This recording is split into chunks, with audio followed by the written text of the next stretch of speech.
Hello and welcome everyone to a new episode of Score Sheet. As usual, when I am to host a very prominent guest, it's not that I prepare, it's not that I should choose my words, but it's to tell myself that I was that ignorant when I didn't hear about this Ironman issue before. Okay, I've read a little bit about it, and I know that it's a kind of determination, will, endurance, a lot. 180 kilometers. Oh, wow, it's not an Iron Man, it's an Iron Woman. Oh, wow, it's Egyptian. Oh, wow, she's the first in this age category. How many wows I have had? I've not counted after the 10th or something. Right after the short break, I'll be back with a very prominent special guest in this very special episode of Score Sheet.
Welcome back. Okay, I'll let her do it. I mean, Amani Khalil is now someone who is going to be a role model for many people, not only in this generation, I think, but for many generations to come. Amani, thank you very much for being with us first.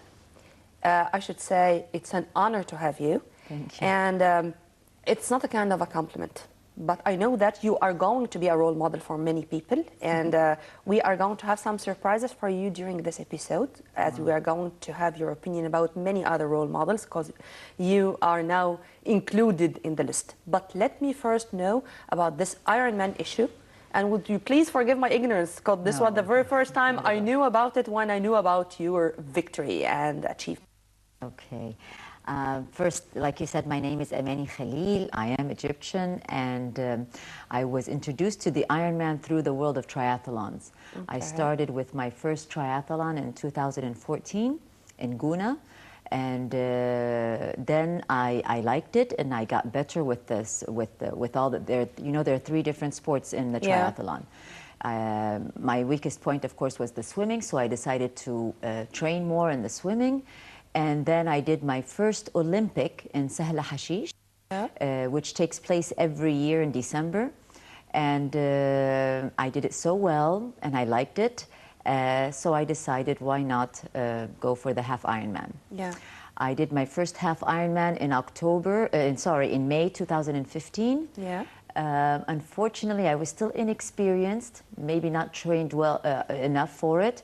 So I got disqualified in the cycling. So they wouldn't let me continue the race. It was a very stupid mistake, but I learned a lot from it, and I was determined to do it next year. I said, I have to do it next year. And not only that, I was able to do it in May again, same race, the half Ironman, and then in October I did the full Ironman. Yeah. Let's go back a little bit more. Since when have you been practicing sports in general? I started sports at a very early age. I was into basketball, and I stayed in basketball until I got married. And then when I got married, we moved to the United States. My husband was doing his thing. I decided to continue with him. my master's, and then I found out I was pregnant, so I got my 2 kids. While I had the 2 children, I decided to stay with them. I decided to, I saw everybody running in the streets. I said, why can I not run in the streets? So I decided to run. Somebody saw me running and they said, you run very well. So she let me enter a 5K race. 5K race led to a 15, then a half marathon, then a full marathon by the time I left the United States. Are you telling me that all these things just came by chance? Yeah. I mean, you've not prepared, you've not planned for anything? Opportunities come this way. Because I love sports, though. I do love sports. And it makes me feel good. I'm happy when I do the sport. So why not? That's how it came. People recognized my abilities, so they pushed me. And I'm hoping I would do the same with others. Why I'm asking this question, because without a trainer, without a professional coach. Yes, this was on my own first. On your own. I mean, how did it go this way on your own without any consultations from a pro? I mean. No, yeah. I mean, I said, why can I not run? It's something I was actually also looking for something I could do while my kids were still young. Yeah. Because I was able to wake up, I'm an early riser. I wake up early in the morning, I do my jog, and I come back, and my kids are still asleep. So from there, that's how I picked up the running. And then also an aerobic studio there was open near where I lived. And they were able to take my children for at least 1 hour in the nursery while I do my sports. Yeah. So I got hooked on the aerobics. I loved it. Every day I used to go and attend the classes in various classes.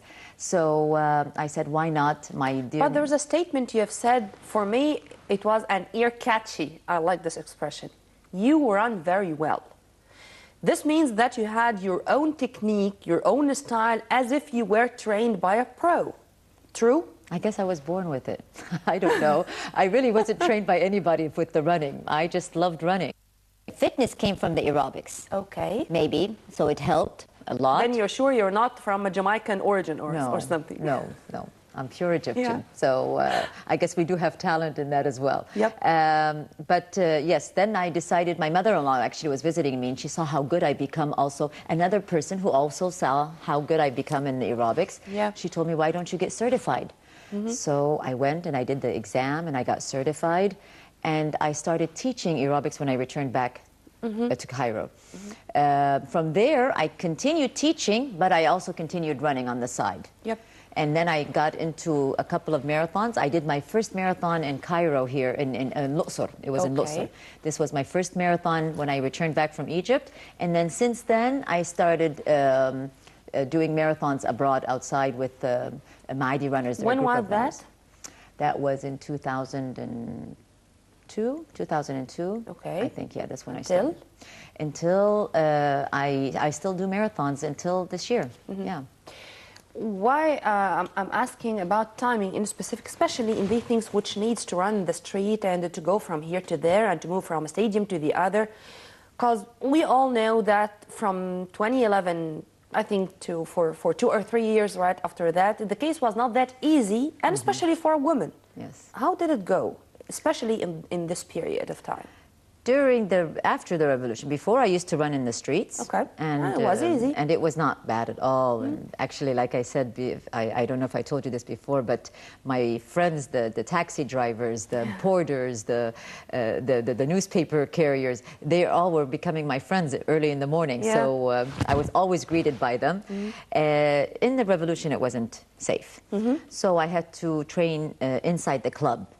Okay. So can you imagine running like 20 kilos at least on a track that I had to go around several times? It wasn't easy, but it didn't make me give up. I wanted to continue, and actually I went to Barcelona that year for my marathon, and I did very well. Is there anything in the whole world which would push you to give up something? I don't think so. I hope not. I hope not. I'm speaking with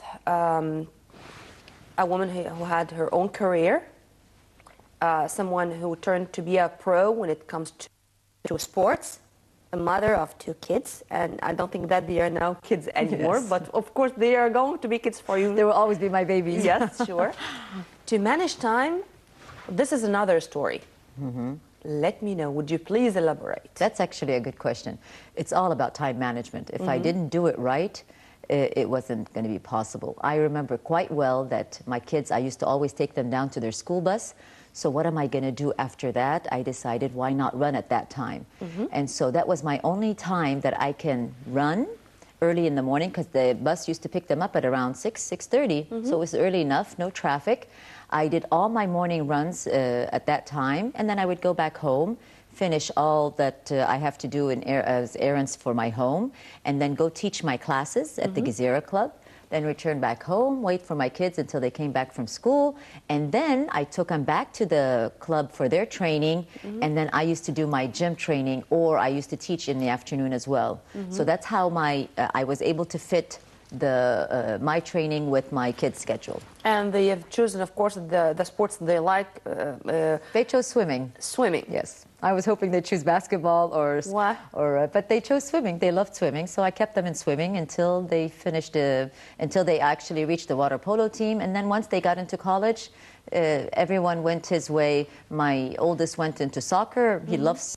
But now he's starting to run with me. Actually, this Sahla Hashish in December, they will be their first time to join me in a triathlon. One will be swimming, I will do the cycling, and my oldest will do the run. A team. He's faster than me now. Yeah. Okay, great. Yeah. Whenever it comes to marathons, I think that it's a unique experience. And of course, there are differences between the first marathon and the last one. Of course, yes. Okay. Yes, my first marathon, I was really, again, inexperienced, and I finished it in 5 hours and 30 minutes. To me, it was good because I finished it. Yeah. But now, this year, I got qualified for the Boston Marathon, which is the #1 marathon, and I was able to finish it in 3 hours and 53. So there's a big difference, of course, between my first marathon and this one, and all the rest. Yeah. Reactions of people around you. Expected, you've been surprised with the way you've been dealt with after returning from Barcelona this year. I mean, did you know that you are going to be on cameras for many times, you know, stuff like that? I mean, how was your reaction when you knew that now you are Amani Khalil, the one who did it, and in this category? And of course, I'd like also to ask you about your feelings when you were with Khadija, the first Egyptian who achieved this, the Ironman. Yes, yes. I don't want to speak that much, would you please? Go ahead. Sure, sure. Of course, my dream was to finish the Ironman. I never, ever thought I would do something this big, but it was a dream, and I was determined to achieve it. Lucky enough that I had Khadija Amin, who is the first Egyptian woman to finish the Ironman, to be my coach. Yeah. I could not have asked for anyone better. And she gave me all her experience. She gave me everything. She stood by me step by step to make sure I was going in the right direction. And she told me at the end, you did a lot better than what she did during her first Ironman. So that made me actually feel good. And she's still training for other Ironmans, but she gave me everything.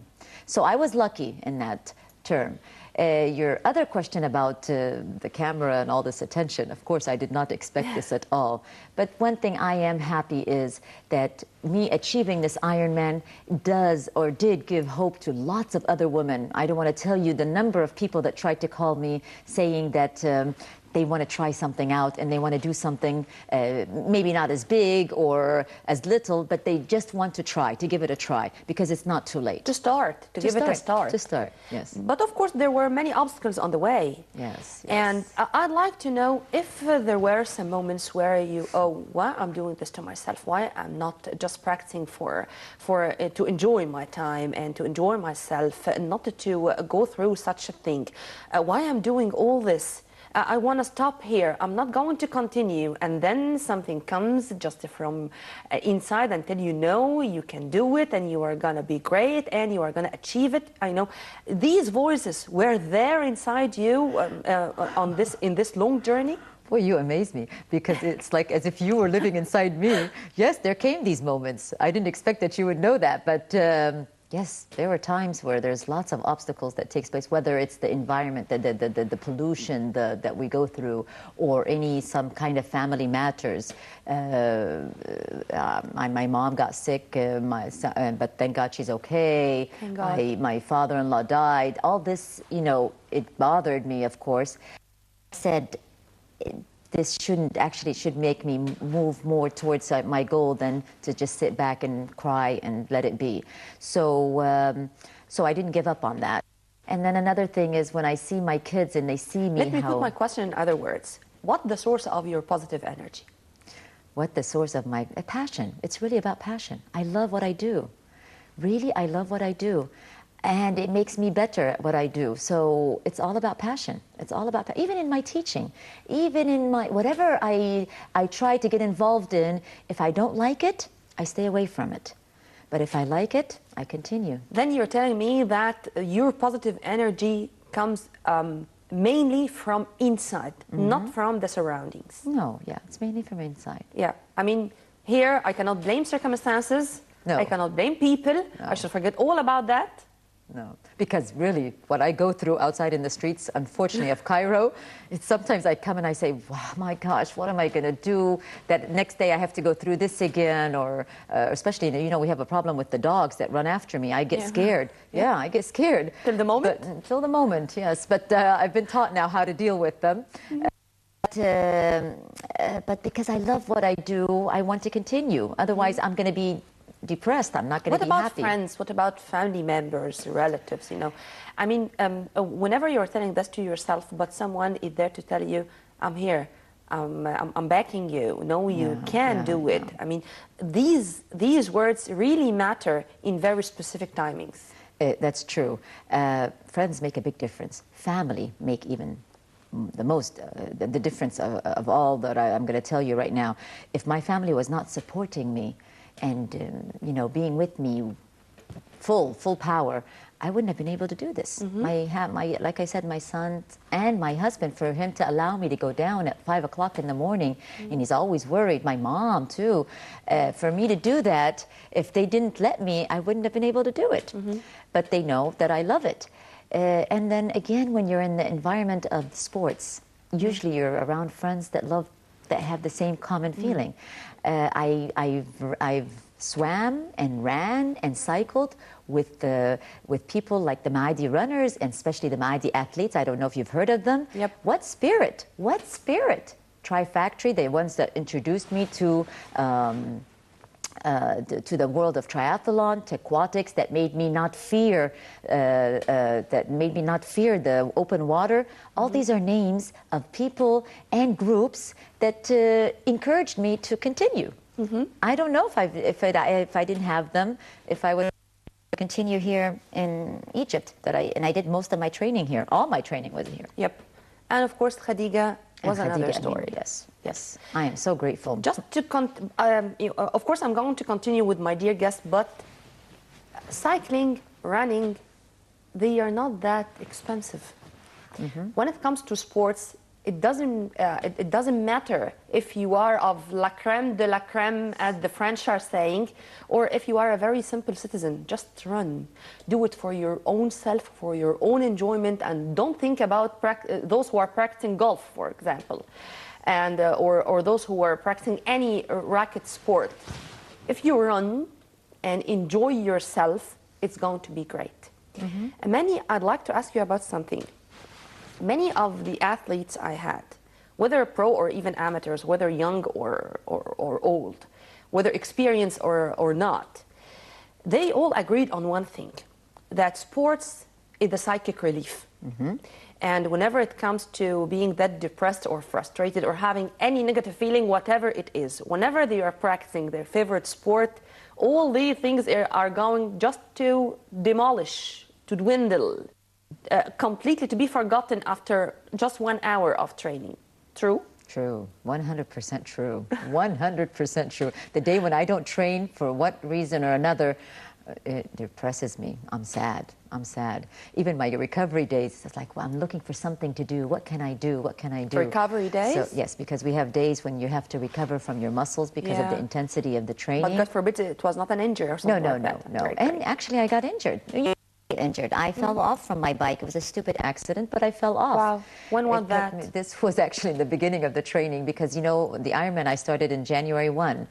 And it was a cold weather, and I was helping a friend with his flat tire. And then I got on my bike and I clicked my shoes, my cleats on the bike, and I didn't balance well, so I didn't have time to click off, and I fell right on my elbow.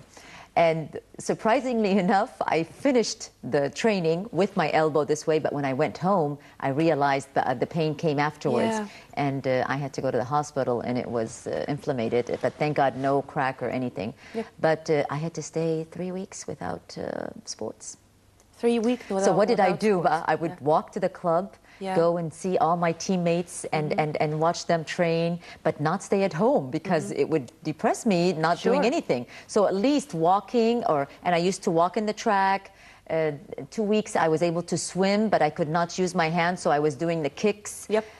So I always managed to do something, especially with sports, because in order to get the positive energy out of it. When you are responsible only for yourself, okay, this is great. But when you are a teacher, this is another story. And when you have students and when you have people who are just looking at you as their role model and as their teacher, tutor, the one who I should learn from, another issue. Have you been into courses, for example, reading a lot of readings, a lot of practice more to know how to deal with people? Because maybe... Because I was a teacher for some time, and I knew well that if you succeeded to deal with your students psychically, half of the journey is already in your back or finished. Yes. Okay. Would you please tell me about it? Yes. My experience with teaching, I never thought I was going to teach. Again, how did it come? I think it's because my love for sports. When I got certified as an aerobic instructor, it was not easy coming back to Cairo and dealing with the Egyptians at first because it was a different mentality. But because they loved what I was performing, they accepted me right away, and actually they even helped me with my Arabic. Now I started speaking the Arabic language a lot better with their help, and then they made use of my sports, and it went from there. But again, it's all about passion. I did not have to learn how to teach. I was certified on what to teach, but not how to teach it. But because I loved what I was doing, it came because naturally. Of what? Because I may be a PhD person, but I don't know how to deliver the message. That's okay. That's but true. if you know how to deliver the message, this is another talent. Rather than being filled with information or data. Right. Yeah, exactly. You just said it. Because I could be. Then, I mean, you have also discovered, also by chance, that you have this talent. See, I came by. I guess I'm lucky. I am lucky because lots of things came by chance. But I think what counts more is to grab those chances. Yep, sure. You know, don't let them go. Because whenever it comes to sports nowadays, I think, of course, you have heard about this WADA issue and this doping issue.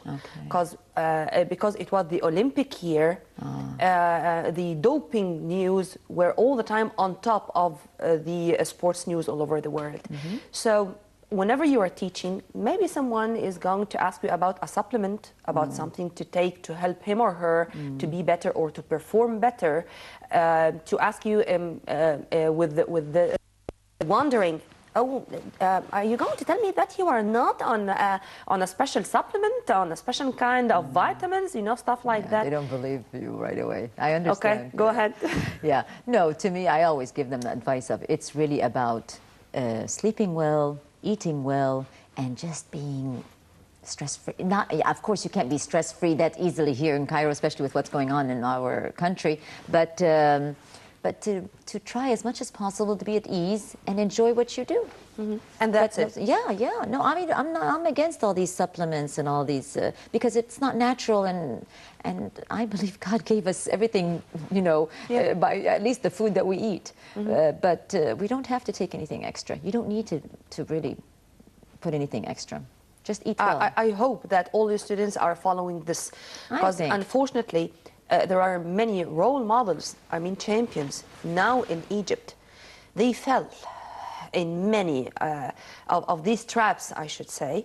And we had examples of Egyptian champions who were about to join the Olympic Games, and unfortunately they didn't make it because of doping. Oh, boy. Anyhow, I'd like to know more about this, because I was really happy to see this. This was the one of May, and this was the one of October. Right, right. Now, if you see in the back, my name, and it has the 3 sports that I did. Swim, bike, run. And the timing of each one, and then the total timing.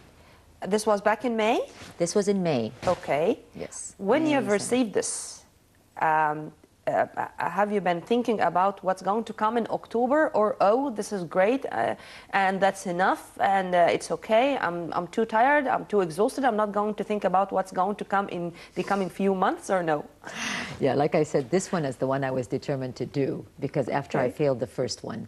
But this one pushed me for that one. So I think this was the biggest you know, right. Yeah. The biggest force that led me to reach this. But I was worried about this.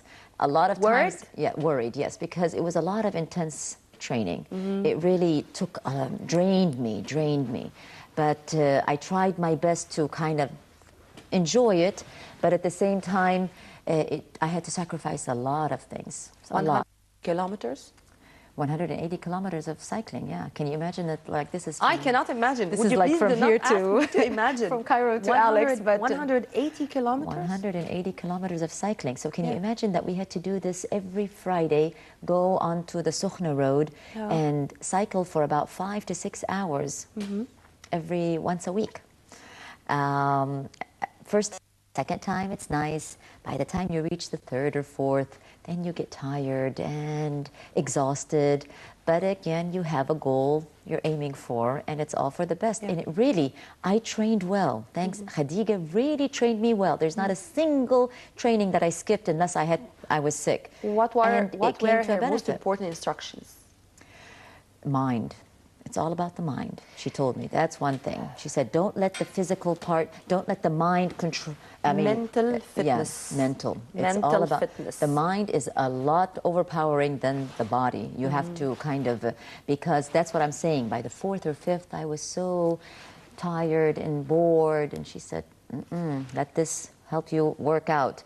And it's all about putting it in your mind that I want to achieve the Ironman. I want to hear you are an Ironman when I go into the race. This is a lot of my colleagues even said this to me. I want to hear the Ironman. And it worked. It worked. And after years practicing sports this way, whether here or outside, I think you have had, now you have a lot of friends from all over the world. Yes, yes. And many are following you, and many are they do want to know Amani, what she is going to do right after that. We are expecting a lot. We are waiting for another achievement. You've been all the time receiving these messages from all over the world, and you still have these contacts? Yeah, it's so funny how when people ask me about the Ironman, when I finished, I would have thought that they would say, oh, you finished it, how was it, how did it feel? The first question was, what's next? You know, so they do because of this I'm asking. Because many people are going to ask what's next, and not only Egyptians, but from all over the world. Because now you do have a lot of followers. Yes. No, the next target is I want to do the Boston very well, the #1 marathon. That was my dream at first, because I'm originally a marathon runner, and then with the GBI, I would like to join them in their cycling route in Europe.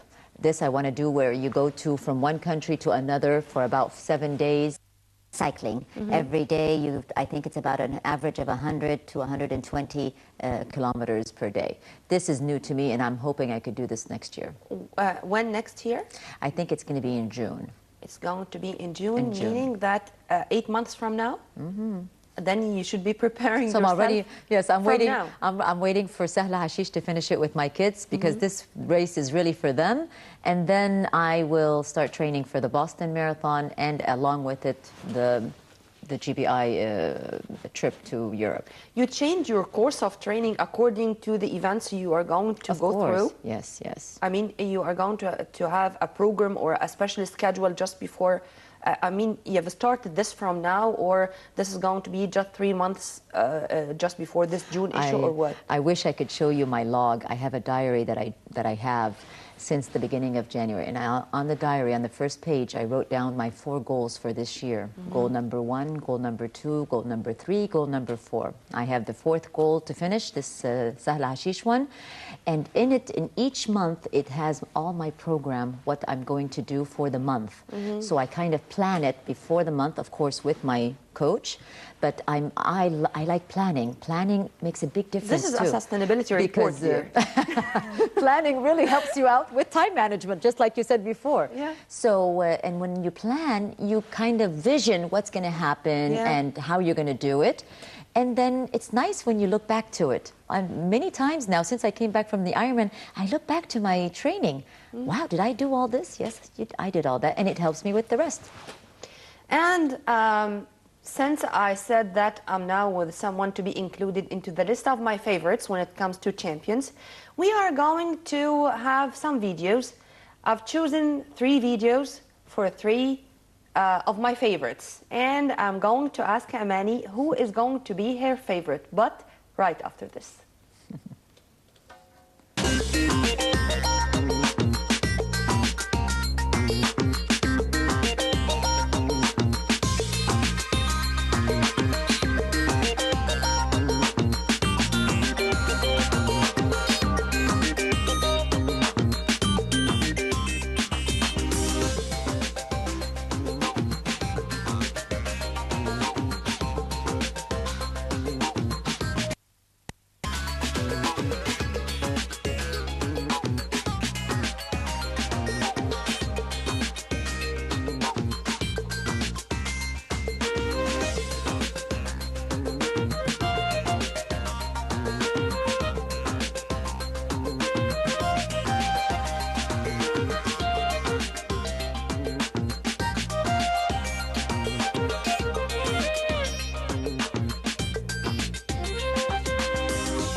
Welcome back. We are going to start with Nawal Al-Mutawakkil, to whom it may concern when it comes to the Olympic medalists of the Arab world. They are not, unfortunately, they are not that much. But who is Nawal Al-Mutawakkil? Nawal Al-Mutawakkil is a Moroccan, and she was shining in 1984 Olympic Games. She was born in 1962, and she was a hurdler, and she did great when she grabbed the medal as the first African, Arab, Muslim woman to grab a medal in Olympic Games. And she was also the first Moroccan and the first woman from a Muslim majority country to win this gold medal. In 2007, Al-Mutawakkil was named as the Minister of Sports in Morocco, and she was also a member of the IOC. So Nawal Al-Mutawakkil did great when it comes to both sports as, of course she was a pro, as sports person, and right after that as a sports officer, I should say so. نوال المتوكل.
Well, this was my first. What's your impression? Amazing. Of course, I could see it just by the her tears. It's Yeah. What an achievement! What an achievement in Olympics. That's something quite How do big. you see this to be an Olympic champion and to continue in the same career? I mean, after retiring as a player or as even a champion, she continued to be or to continue in this career till she became a minister of sport in her country, and this was another achievement. How do you see this? I see this very good because I'm sure from her experience, she could help make more Olympians. You know, when you have the experience in the background and she reached that far, of course it's going to be an added advantage to her country being the minister, because she will give a lot more. And to be an IOC member?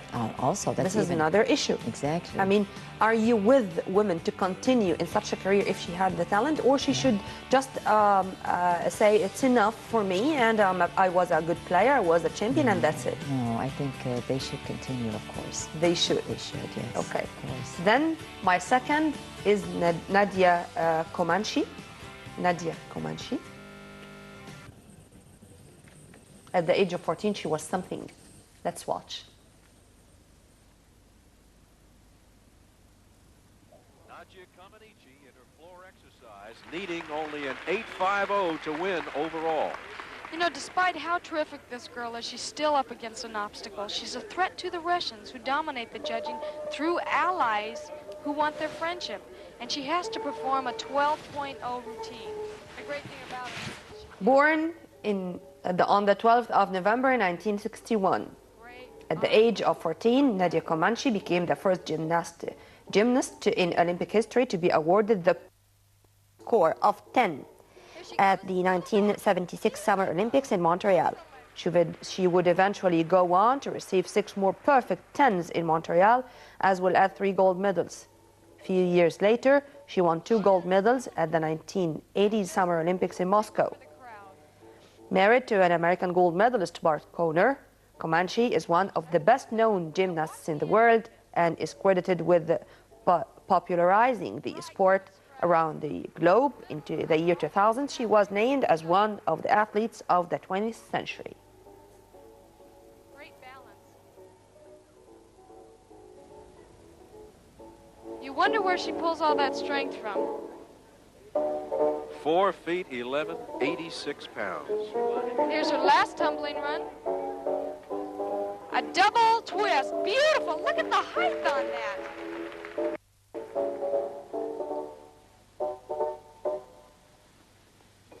Oh, great.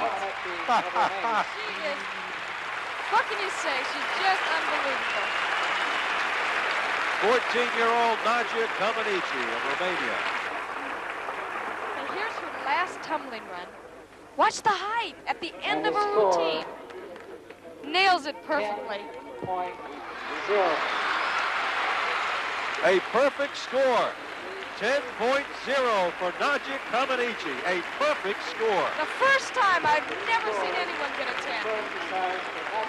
And she deserved it. That's what's so incredible. This is what I call perfection. And the French say 10 sur 10. 10. Many would say, oh, this is something which will never be broken. So I'm not going to go through this because I'm not going to achieve this. I mean, is this something which rings a bell?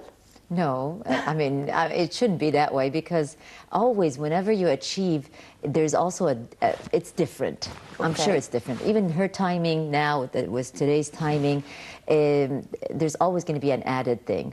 It could be even younger at age or older at age. Like for me, a lot of people are surprised that I could achieve the Ironman in Egypt, of course, at this age. Well, there are other Egyptians that have achieved it, but I thought, okay, why not? Let's give it a try. So that also the difference that there is people that can go at whatever age they want to. Then perfection is great, but when it comes to sports, there is all the time something else which can be added. Right, right. Yes, yes. But the word 10, Yeah, I that's mean, quite a... saying that you're perfect to the extent that judges couldn't just take 0.0111 from her. Yeah. Isn't it, I mean, very much promising that tomorrow is going to be another day with her, but not with somebody else? So, because nobody would be able to do it? You never know. You Never know. You never know. No, you never know. Somebody could do it, and like I said, could do it in a different way. In a different way. In a different way. But that's So- a perfect 10, yes. That's a But the 10. perfect 10, of course, it's inspiring. And Yes, I even was for going to all. say it should inspire people that they could do the same or better, but it should not let them give up on that. Otherwise, we will not go anywhere. That's it. My third favorite. My third favorite, I should say that she was not a medalist, but she wrote her name in the history of the Olympic Games whenever it comes to determination, to the spirit of being an Olympian. And I think 1984 was such a year with the fair play of Mohamed Rashwan of Egypt and with this lady, Gabrielle Anderson. Perhaps the most dramatic image from the 1984 Olympic in Los Angeles. Let's watch Gabrielle. Μαραθωνοδρόμος μπήκε στο Ολυμπιακό στάδιο. Θα πρέπει να κάνει ένα γύρο. Athlete in distress, Gabrielle Anderson, who was tortured, pushed to the finish line in the inaugural Olympic women's marathon, drew anguished gasps from a crowd of more than 70,000. But transformed the Swiss runner into an international symbol of courage and determination. Anyone who has seen it probably has never forgotten it. The Idaho-based Anderson, a 39-year-old ski instructor who grew up in Switzerland, cut a ghostly figure as she entered the stadium. Suffering from heat at the end of a 26.2-mile race that started in Santa Monica, on a muggy August morning, she limped and lurched around the track, holding her head and alternately stopping and restarting as the crowd groaned, her left arm flailing at her side, her right leg unbending at the knee. She nevertheless waved off medical assistance, which would have meant her immediate disqualification. Η Γκρέτε Βάιτς δεν μπήκε ακόμα και μπαίνει τώρα. Τη βλέπουμε εδώ. Θα πρέπει να κάνει βέβαια μία στροφή. Την ίδια ώρα, ναι, έχουμε μια διαφορά 400 μέτρων. Κράτησε η Τζοάν Μπενόιτ. Κράτησε λοιπόν και εδώ τώρα πηγαίνοντας τον 11ο μαραθώνιο της ζωής της, θα είναι αυτή η πρώτη Ολυμπιονίκης. Και είναι, ναι, η Τζοάν Μπενόιτ είναι η πρώτη Ολυμπιονίκης στα 27 της χρόνια. Η πρώτη γυναίκα Ολυμπιονίκης στο μαραθώνιο δρόμο, 2 ώρες 24:51. Η πιο συγκλονιστική στιγμή που έχει γίνει στο μαραθώνιο δρόμο στην ιστορία των Ολυμπιακών Αγώνων. 1908 στο Λονδίνο. Ένα άλλο Λονδίνο έχουμε εδώ μπροστά μας. Αλλά βέβαια η Άντερσον δεν είναι πρώτη. Όμως το να κάνει 42 χιλιόμετρα, 195 μέτρα, να φτάνει στο στάδιο, είναι πολύ μεγάλη στιγμή. Είναι κάτι το συγκλονιστικό. Μια πληροφορία από τον ακοντισμό, προκρίθηκε και η Λάινε, έριξε 61-80. Έτσι από το δεύτερο γκρουπ έχουν περάσει 5. What about this one? Wow, to me that's more than amazing. That's what I'm talking about, determination. And not only that, it just shows you shouldn't give up, no matter what. And she did it, really. It's remarkable because, you know, you could really, you want to help her out.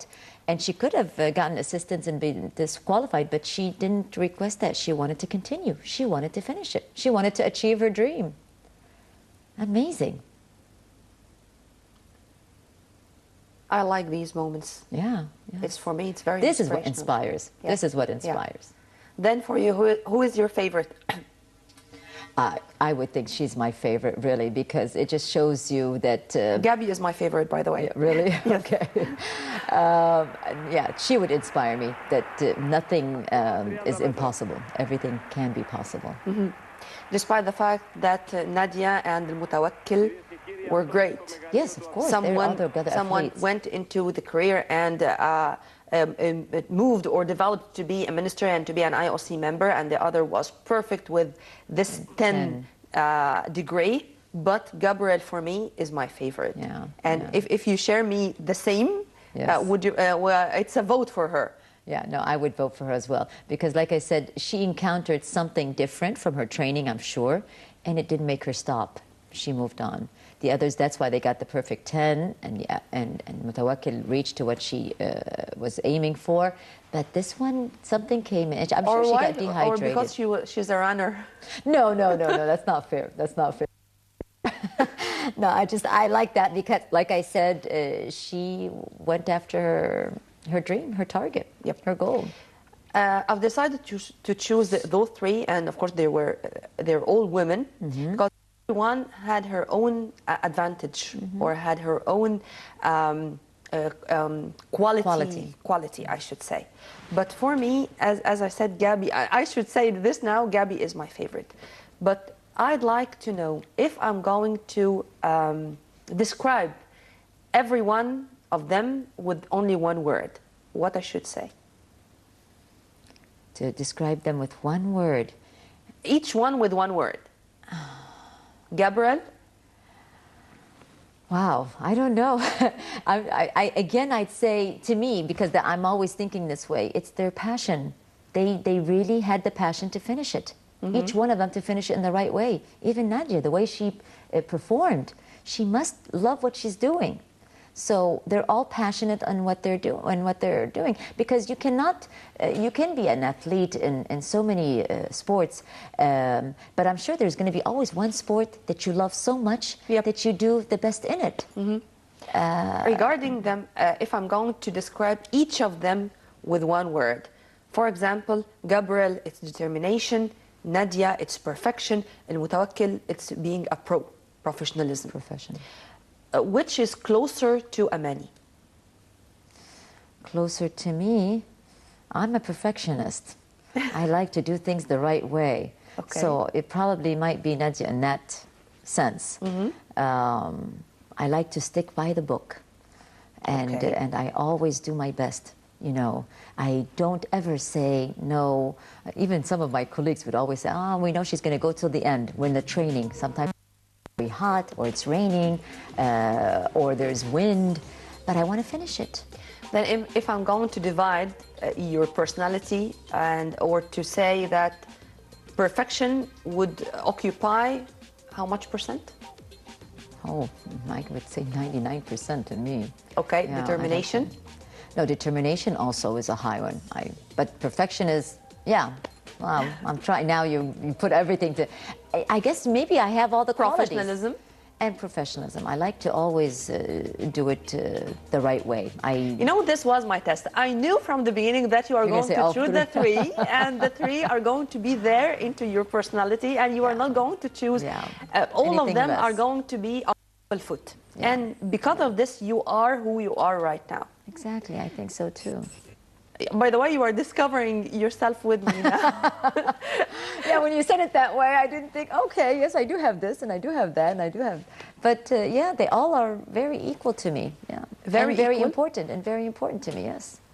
But regarding the three qualities, maybe one of them is taking the lion's share of my personality, and if not, I should work on myself, because someone like you is all the time working on herself. Yeah, I that's should true. be better in this thing, and I know that I do have a default here. I do have something which is not that perfect here. How are you working on yourself? Yeah, yeah, just like the swimming. I am not a swimmer. I don't like swimming. I'll see, I'm telling you, this is the, like I'm saying, first a passion. But I was determined, and I wanted to do it exactly like the book. So that just proves to you that, yes, I do have to follow this perfectionist in me. Of course, I wanted to be a pro and swimmer. I couldn't make it, but didn't stop me. Why am I asking this question in specific? Because I'd like you to be a role model for many people, and to know well that despite the fact that it's not easy to be or to achieve this, but it's possible. Yes. Why? Because whenever you are a perfectionist, when you fail in something, you would easily be frustrated, or you go into frustration or depression. To cut this cycle is very important. Yeah. How you cut the cycle of diving into frustration when you fail in something while you are a perfectionist. Yeah, I can give you the simple example of my half Ironman in 2015. Yeah, 2015. Okay. I got disqualified because of 1 minute. 1 minute? I came in 1 minute late. I was supposed to get in 12:35. I came in with the cycling in 12:36. So what happened was I was so upset of myself because that 1 minute I did waste. I wasted it. I came down from it was a very big mountain climb. Okay. And when I came down, I was just happy that I came in one piece. So I had about 3 kilometers left to go.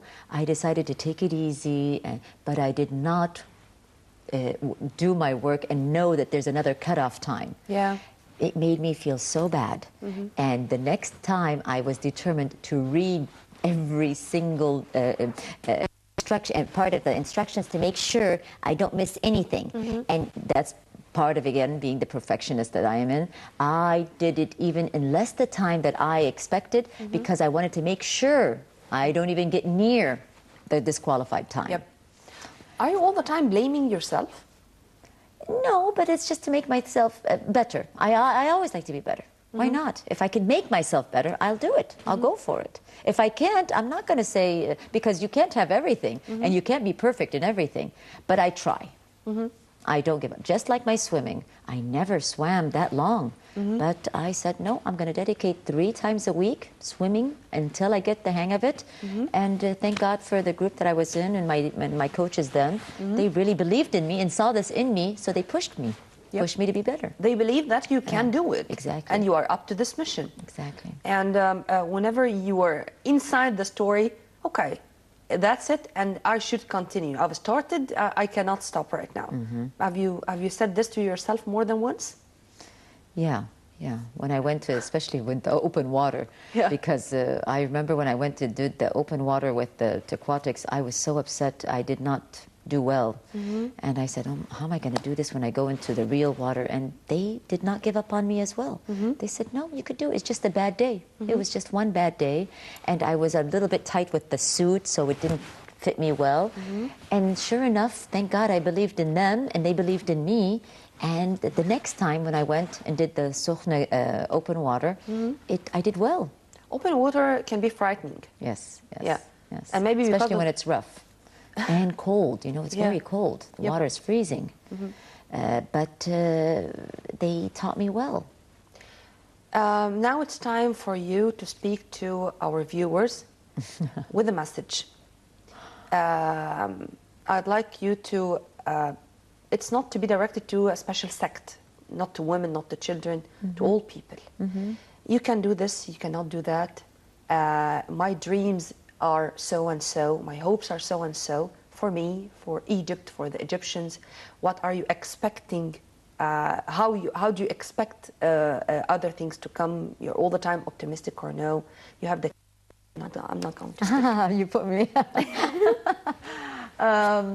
No, again, I just say, go after your dream. Don't give it a try. Give it a try. At least give it a try. And anybody can do it. Anybody. Like you said, age doesn't make a difference.